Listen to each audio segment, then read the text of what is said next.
आज आपल्याला बघायचंय नेक्स्ट वाउचर जे की रिसिप्ट वाउचर.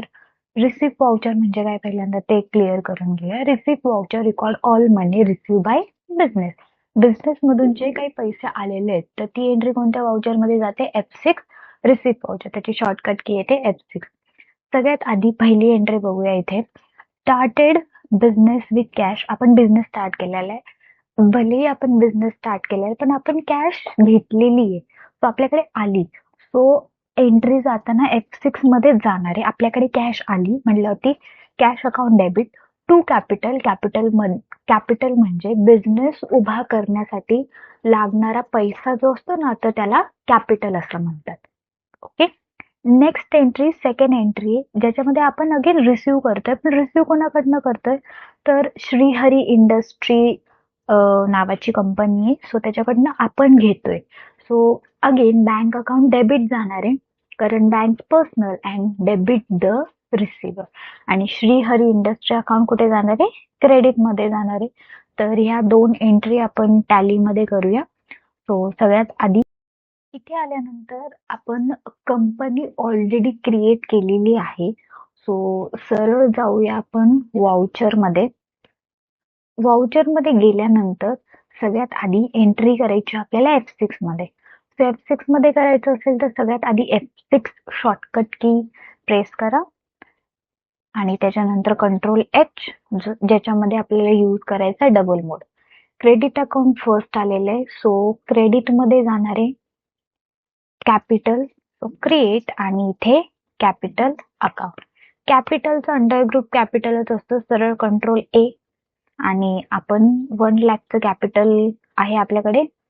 एंटर एंटर आणि cash account debit enter. Narration being started business with cash enter enter.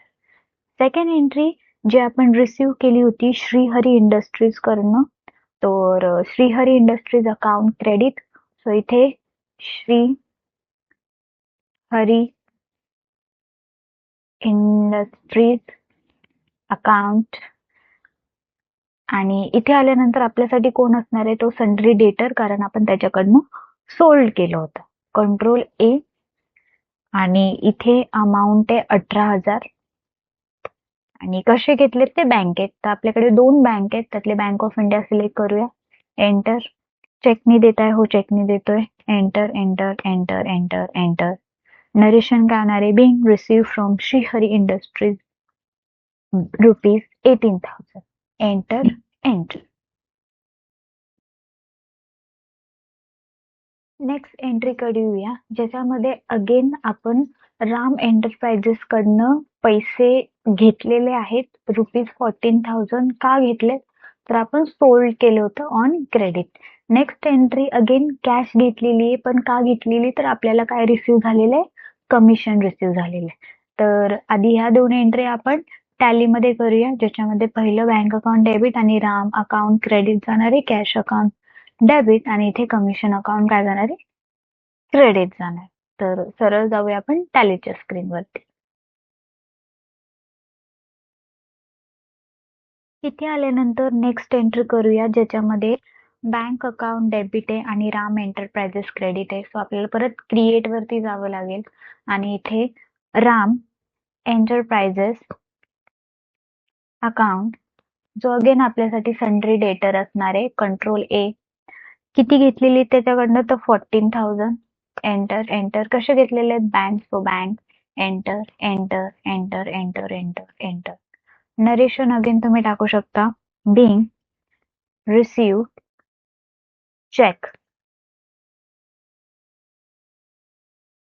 From Ram. Enter enter.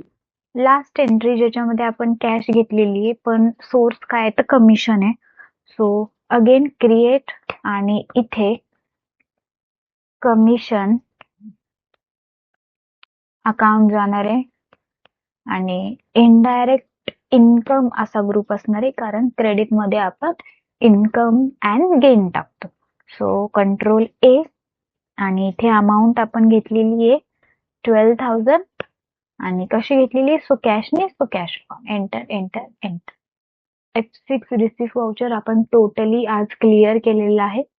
Control Q गेलात, day book मध्ये जर आलात तर तुम्हाला आज काल आपण जे केलेल्या पेमेंट प्लस रिसीव अशा एंट्रीज दिसतील, ज्या सगळ्या आपण 1 एप्रिल ह्याच्यामध्ये केलेल्या आहेत. वाउचर टाईप पण दिसेल, वाउचर नंबर पण दिसतील, डेबिट मध्ये काय गेलेले आहे आणि क्रेडिट मध्ये काय गेलेले आहे, तर हे पण तुम्हाला बघायला भेटेल.